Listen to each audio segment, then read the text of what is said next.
నమస్తే. నేను మీ ఇక్బాల్. ఎంఐటీవీకి స్వాగతం. ఉమ్మడి ఆంధ్రప్రదేశ్‌లో నాటి తెలుగు రాజకీయాలలో ఓ సంచలనమైన నాయకుడి పేరు. ఆనాటి కృష్ణా జిల్లా, నేటి ఎన్టీఆర్ జిల్లా, నందిగామ నియోజకవర్గం 1994 సార్వత్రిక ఎన్నికల్లో ఆనాడు జరిగిన సంఘటనల్లో సంచలన విజయం సాధించి నందిగామ నియోజకవర్గంలో ఎప్పటికీ, ఎన్నటికీ, ఏనాటికి తన పేరుని చిరస్థాయిగా నిలిపినటువంటి నాయకుడు.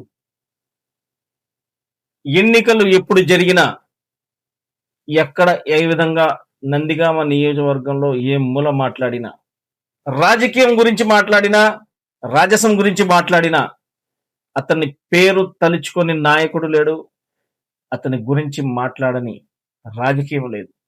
ఆయనే స్వర్గీయ దేవినేని వెంకటరమణ. దేవినేని వెంకటరమణ కృష్ణా జిల్లా కంచిచెర్ల గ్రామంలో సంపన్న రైతు కుటుంబంలో జన్మించారు. ప్రాథమిక విద్యాభ్యాసాన్ని కంచిచెర్లలోని తెనాలిలో విఎస్ఆర్ కళాశాలలో, ఇంటర్మీడియట్ విజయవాడలోని ఎస్ఆర్ఆర్ అండ్ సివిఆర్ కళాశాలలో డిగ్రీ 2వ సంవత్సరం వరకు చదివి ఆపేశారు.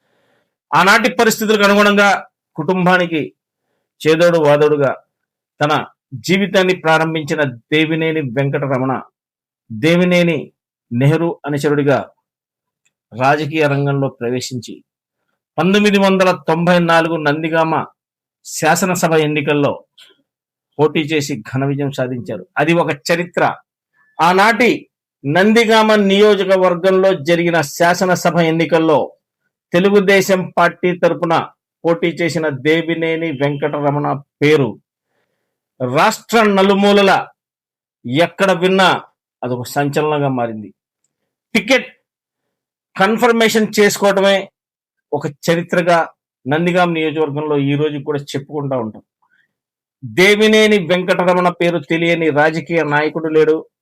దేవినేని వెంకటరమణ పేరు తెలియని తెలుగుదేశం పార్టీ నాయకులు, పార్టీలకు అతీతంగా కూడా ఆయన పేరు తలుచుకుంటూ ఉంటారు. దేవినేని వెంకటరమణ 1994 శాసనసభ ఎన్నికల్లో బొబ్బిలపాటి గోపాలకృష్ణ ఆనాటి కాంగ్రెస్ పార్టీ అభ్యర్థిపై 10,000 పైచిలుకు ఓట్లతో ఘన విజయాన్ని సాధించి ఆనాడు జరుగుతున్నటువంటి ఎన్నికల కౌంటింగ్ ప్రక్రియ ప్రారంభమైన కొద్ది గంటల్లోనే నందిగామ నియోజకవర్గంలోని ప్రధాన రహదారుల్లో, నందిగామ నియోజకవర్గంలోని ప్రధాన గ్రామాలలో దేవినేని వెంకటరమణ మొదటి రౌండ్లో ఫలానా మెజారిటీ లీడింగ్లో ఉన్నారు అనే ప్రక్రియని తెలుగుదేశం తమ్ముళ్ళు ఆనందంగా ఆయన విజయాన్ని కాంక్షిస్తూ అన్ని విధాల తెలుగు తమ్ముళ్ళు ఆనందోత్సవాలు జరుపుకుంటూ ఉంటాయి.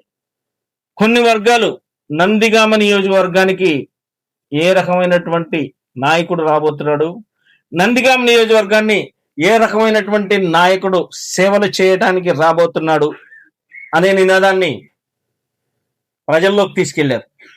ఆనాటి కాంగ్రెస్ పార్టీ నాయకులు 2 అడుగులు ముందుకు వేసి ఇక్కడ రౌడీయిజం గెలుస్తుందా, నందిగామ సర్వనాశనం అయిపోతుందా అనే నినాదాన్ని ప్రజల్లోకి తీసుకెళ్లారు. నందిగామ నియోజకవర్గం ప్రస్తుతం ఈ నాయకుడు గెలుస్తున్నాడా? దేవినేని వెంకటరమణ పేరు చెబితే నందిగామ నియోజకవర్గంలో ఆనాడు సంచలనంగా ఆలోచించేవాళ్ళు. దేవినేని వెంకటరమణ ప్రత్యర్థుల గుండెల్లో ఒక వణుకును పుట్టించినటువంటి నాయకుడు. తీరా తను గెలిచిన తర్వాత వాళ్ళ అంచనాలను తలకిందులు చేసి ప్రత్యర్థి వర్గాన్ని సైతం ఆశ్చర్యపరిచే విధంగా ఒక్కసారి గెలిచిన నాయకుడు, ప్రజానాయకుడు ఏ రకంగా పనిచేస్తాడు, రాజకీయాలలో ఏ రకంగా రాణించాలి, రాజకీయం అంటే ఎలా చేయాలి. నందిగామ నియోజకవర్గంలో అప్పుడు 2 వర్గాలు మాత్రమే అప్పటి వరకు నందిగామ నియోజకవర్గాన్ని శాసించేవి. దేవినేని వెంకటరమణ విజయం ఆ వర్గాలలో అసమ్మతిని, ఆ వర్గాలలో తెలియని భయాన్ని తెలియపరిచాయి. దేవినేని వెంకటరమణ పేరు చెబితే కొంతమంది ఉలిక్కి పడేవాళ్ళు. దేవినేని అనే నినాదం తెలుగుదేశం పార్టీలో దేవినేని రాజశేఖర్ నెహ్రూ అనుచర వర్గుడిగా రాజకీయ ప్రయాణం కొనసాగించిన దేవినేని వెంకటరమణ 1994లో జరిగిన అసెంబ్లీ ఎన్నికల్లో ఘన విజయం సాధించిన తర్వాత 1995 ఆనాటి రాజకీయ పరిణామాలకి నారా చంద్రబాబు నాయుడు వర్గంలో ఒక ముఖ్య అనుచరుడిగా ఎదిగినటువంటి సందర్భం. 1998వ సంవత్సరం ఉమ్మడి కృష్ణా జిల్లా నందిగామ నియోజకవర్గం నుంచి దేవినేని వెంకటరమణ ప్రాతినిధ్యం వహించిన ఆయన 1994 గెలుపొందిన తర్వాత 96 నుండి 99 వరకు ఆంధ్రప్రదేశ్ రాష్ట్ర ప్రాథమిక విద్యాశాఖ మంత్రిగా పనిచేశారు. ఆయన దేవినేని వెంకటరమణ ప్రాథమిక విద్యాశాఖ మంత్రిగా ఆనాటి ఉమ్మడి ఆంధ్రప్రదేశ్కి సేవ చేయటం ప్రారంభించిన కొత్తలోనే ఈనాడు 10వ తరగతి విద్యార్థుల సప్లిమెంటరీ పరీక్షలు జరుగుతున్నాయి ఇంత త్వరగా అంటే అది దేవినేని వెంకటరమణ నిర్ణయం అని ప్రతి ఒక్కళ్ళు ప్రతి విద్యావేత్త కూడా చెప్తారు. దేవినేని వెంకటరమణ మొదటిసారిగా తీసుకున్న నిర్ణయం 10వ తరగతి విద్యార్థులు ఫెయిల్ అయినా కూడా ఒక సబ్జెక్ట్లో సంవత్సరం అనవసరంగా కాకుండా తదుపరి ఇంటర్మీడియట్ విద్యాభ్యాసం చేసే విధంగా సంచలనమైన నిర్ణయం తీసుకుంటే ఆనాడు ఒక సంచలనంగా మారింది. అప్పటి వరకు 10వ తరగతి పరీక్షా ఫలితాల్లో ఫెయిల్ అయినటువంటి విద్యార్థులు ఒక సంవత్సరం పాటు తన విద్యని వెనకబాటుగా వాళ్ళు సంవత్సరం విద్యని కోల్పోవాల్సినటువంటి సందర్భాలు ఎదురయ్యాయి.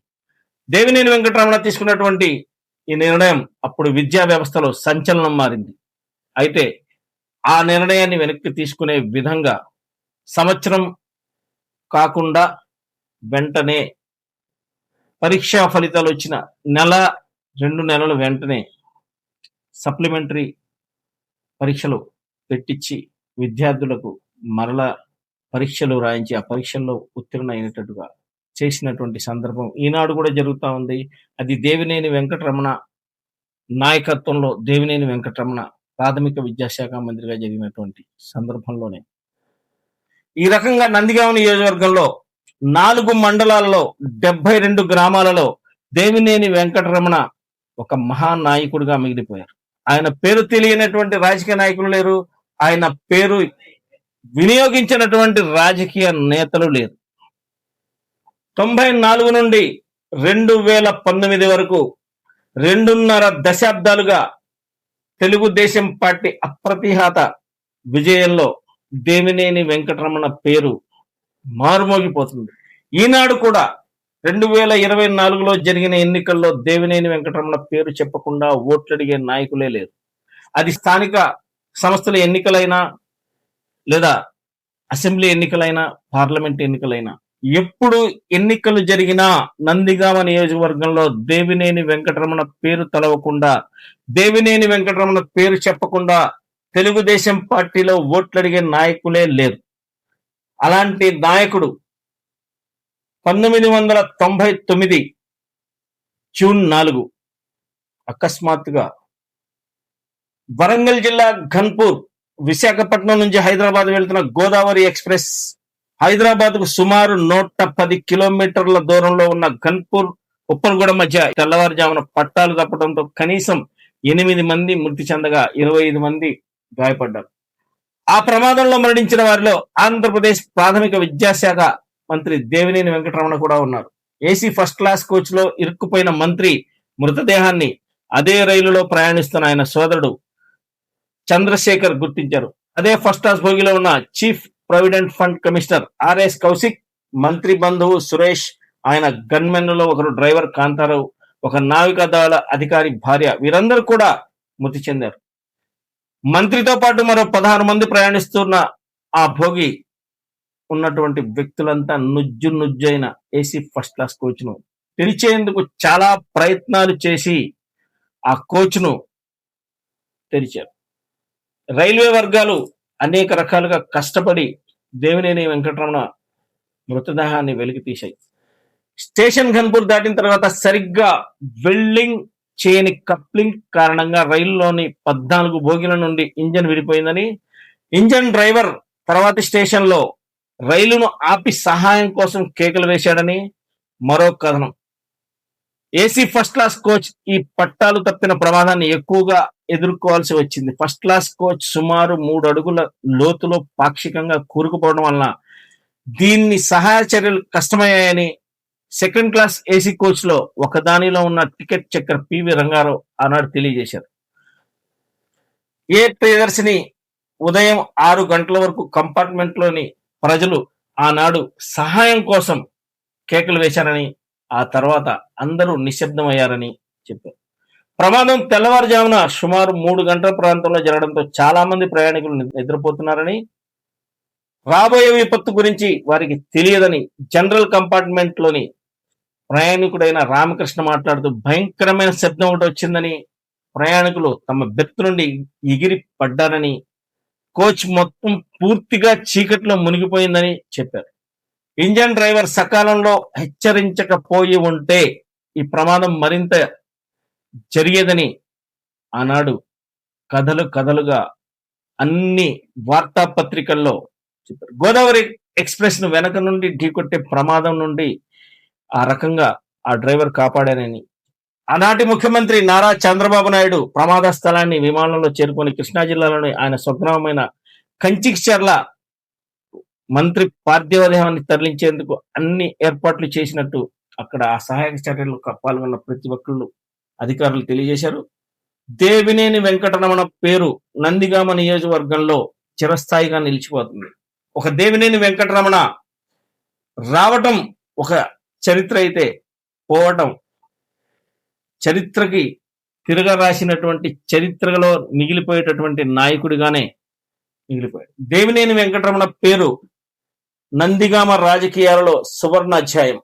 దేవినేని వెంకటరమణ పేరు కృష్ణా జిల్లా, ఆనాటి ఉమ్మడి ఆంధ్రప్రదేశ్ కృష్ణా జిల్లాలో ఒక సంచలనం. నందిగామ నివాసి ఆనాటి ఉమ్మడి ఆంధ్రప్రదేశ్ లో రాజధాని హైదరాబాద్కు వెళ్ళిన తర్వాత నేను నందిగామ నివాసి అని తెలియపరిస్తే అక్కడ ఉన్నటువంటి వ్యక్తులు మీ ప్రాంతానికి ఫలానా నాయకుడు ఎమ్మెల్యేనా అని అడుగుతుంటే గర్వంగా చెప్పుకునేవాళ్ళు మేము నందిగామ నియోజకవర్గం దేవినేని వెంకటరమణ తాలూకా అని. ఈనాడు కొంతమంది రాస్తున్నారు మేము ఫలానా తాలూకా అని. 1994 30 సంవత్సరాలు 3 దశాబ్దాల క్రితం ఫలానా తాలూకా అని పేరు చెప్పుకునేటటువంటి రాజకీయాన్ని ఈ నందిగామకు పరిచయం చేసిన నాయకుడు దేవినేని వెంకటరమణ. తెలుగుదేశం పార్టీ నాయకుల్లో ఒక కొత్త ఉత్సాహాన్ని, ప్రత్యర్థి వర్గాల్లో ఒక కొత్త భయాన్ని సృష్టించినటువంటి నాయకుడు దేవినేని వెంకటరమణ. దేవినేని వెంకటరమణ పేరు చెప్పని రాజకీయ నాయకుడు నందిగామ నియోజకవర్గంలో కనబడడు, వినబడడు. అలాంటి రాజకీయ నాయకుడిని పరిచయం చేసిన నందిగామ నియోజకవర్గంలో కొత్త రాజకీయాన్ని సృష్టించినటువంటి నాయకుడు దేవినేని వెంకటరమణ. ప్రత్యర్థి వర్గాలను సైతం ఆశ్చర్యానికి గురిచేసే విధంగా అన్నా మాకు అవసరం ఉంది మా ప్రాంతంలో అని అడగక ముందే ఆ అవసరాన్ని తన అవసరంగా ప్రజా సమస్యగా తెలుసుకొని రాజకీయం చేసినటువంటి నాయకుడు దేవినేని వెంకటరమణ. నందిగామ నియోజకవర్గంలో వేదాద్రి ఎత్తిపోతల పథకాన్ని తను ఏ రకంగా ప్రారంభించి మారుమూల ప్రాంతానికి సైతం రైతులకు కావలసినటువంటి నీటిని అందించిన నాయకుడు దేవినేని వెంకటరమణ. ఉదయాన్నే ఆనాటి రాజకీయాలలో రాజకీయ నాయకుడు ఎమ్మెల్యే అని గుర్తింపు పొందితే రాజభోగాలు అనుభవించినటువంటి నాయకులు ఉండేవాళ్ళు. తెల్లారుజామున 6 గంటలకే పట్టణ ప్రాంతమైన, గ్రామాలైన, మారుమూల ప్రాంతాలైన ప్రజలకు అవసరమైనటువంటి మంచినీటి సదుపాయాలు అందుతున్నాయా లేవా అని ప్రత్యక్షంగా ప్రజల్లో వెళ్ళి మరీ వాళ్ళ అవసరాలను తెలుసుకున్నటువంటి నాయకుడు దేవినేని వెంకటరమణ. ఈ దేవినేని వెంకటరమణ పేరు నందిగామ నియోజకవర్గం ఉన్నంతకాలం నందిగామ నియోజకవర్గంలో రాజకీయాలు చేసినంతకాలం చిరస్థాయిగా నిలిచిపోతుందని, పార్టీలు ఏమైనా అతను రాజకీయం మాట్లాడాలంటే ముందు నందిగామ నియోజకవర్గంలో దేవినేని వెంకటరమణ పేరు తలిచే విధంగా తన రాజకీయాన్ని చారిత్రాత్మక రాజకీయంగా తీర్చిదిద్దిన నాయకుడు స్వర్గీయ దేవినేని వెంకటరమణ. ఈనాడు 27వ వర్ధంతి సందర్భంగా ఎంఐటీవీ దేవినేని వెంకటరమణ ప్రత్యేక కథనం ఏర్పాటు చేసింది.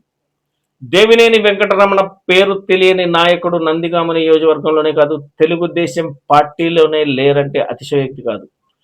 ఆయన అనుచరుడిగా, ఆయన కుటుంబ సభ్యుడిగా, ఆయన ప్రదాతగా నేడు కూడా తెలుగుదేశంలో దేవినేని ఉమామహేశ్వరరావు ఒక నందిగామ నియోజకవర్గంలో ప్రాతినిధ్యం వహించిన నాయకుడిగా, దశాబ్ద కాలంగా తెలుగుదేశం పార్టీలో ప్రాధాన్యతను ఉమ్మడి కృష్ణా జిల్లాలో అధ్యక్షుడిగా తన భుజాలపై తన అన్నగారు తనకిచ్చినటువంటి వారసత్వాన్ని నేటికి నందిగామ నియోజకవర్గంలో తంగిరాల ప్రభాకర్ రావు గెలుపులో, తంగిరాల సౌమ్య గెలుపులో దేవినేని ఉమామహేశ్వరరావు పాత్ర చాలా కీలకమైనది.